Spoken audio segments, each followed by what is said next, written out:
Hey gang, Doug here in the Sound Pure Studios. Really excited to finally do the deep dive on the Europas. They've been in here for about 3 months. We've really had some time playing around with them, really getting to know them. Everything I've read, everything that's been said about these is absolutely true. Quite possibly the most versatile preamp we have in here. With the 3 color knobs, there's a lot you can do and a lot you can shape. There's a lot to get through, so I'm going to go pretty fast. So be sure to ask for the high-res files so you can hear these on your own as well. We've got Travis playing the drums. We've got kick drum running through the first Europa. We got snare drum running through the second Europa. I've got high pass filters set that kind of really dialed in what we would expect from a drum kit. So let's get rolling. Travis, let's hit it. Cool. So we've got things running pretty hot in here. The reason for that is you want to be in this orange area above 0 for these controls to really come alive. You'll still get information from these controls when you're in the green, but to really have them jump out, you want to have everything in the red. So we're going to turn everything off on both the kick and the snare, and we're going to start with the kick. And what we're going to do is, right now we have the speed all the way slow. So this is controlling the transient response. So right now you're not hearing a lot of that attack on the kick drum. We want to hear more of that attack. So right now, slow, all the way fast. Back to slow. Cool, so I'm going to run through each of these individually. Next we have the second order harmonics. This is going to add kind of some thickening, some warmth, kind of what you think about when you hear some girth from some of the more colored preamps. Right now it's off. We're going to kick it all the way up.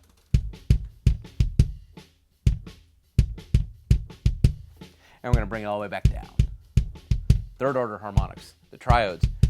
Dave Hill describes this as almost like a tape-like saturation. So a little bit of compression. He says the best thing about this is it doesn't do that kind of high filter ducking that a lot of tape emulators and actual tape can do. So what you're going to hear as I start to manipulate this is that things are going to come a little bit more forward. They're going to be a little punchier. A little bit louder as well. That's all the way up. Cool, I'm going to reset that back down. Once I go through the snare, I'm going to reset these to the position we like so you can hear it in the full context. Moving to the snare, same deal. I've got it pushed pretty hard so we can hear what's going on. High pass filter at 83. That's allowing us to take some of the tubbiness out of the snare and really allow it to come through, have a nice focus. All right, speed is all the way slow. Should be a huge difference as I crank this up.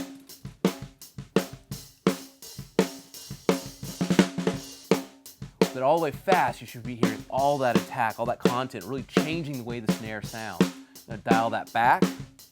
Now we're going to hear second order harmonics. Again, this is kind of the thickening.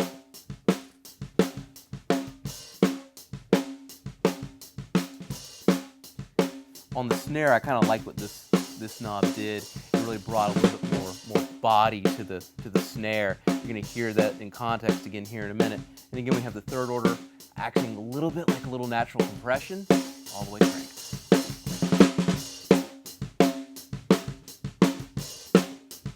So what you guys haven't heard was all these kind of used in parallel together. When we do that, it can really change the way things sound. And so we spent some time before we got started here, really dialed these in where we like them. Got a cheat sheet I'm going to use here.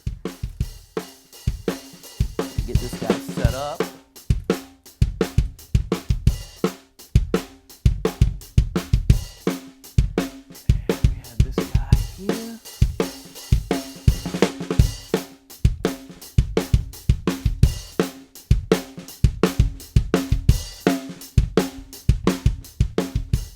Cool.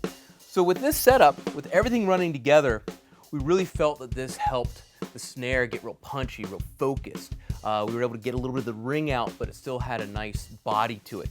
The kick drum, with the high pass filter where it is and the attack where it is, the initial hit isn't being sacrificed, but we're still getting a lot of the low end girth. Really liked a little bit more of the third harmonics on the kick, a little bit, and then with a little bit less of the second harmonics. And this was a setup we really liked. So guys, Europa. Real quickly, this was just me going through some of the infinite possibilities you've got when you're using this guy. We do try before you buy. This is a preamp you gotta hear. Get the high res from us so you can hear it, but you gotta hear this in your studio to hear what it does. You can pretty much take any microphone and you can shape it to sound the way you want it to sound without having to change preamps. gonna have one preamp, this is the guy. Thanks for tuning in, guys. Again, try before you buy on this, get the high-res files, talk to us. We wanna talk to you about the Europa and why it's gonna be great for your studio.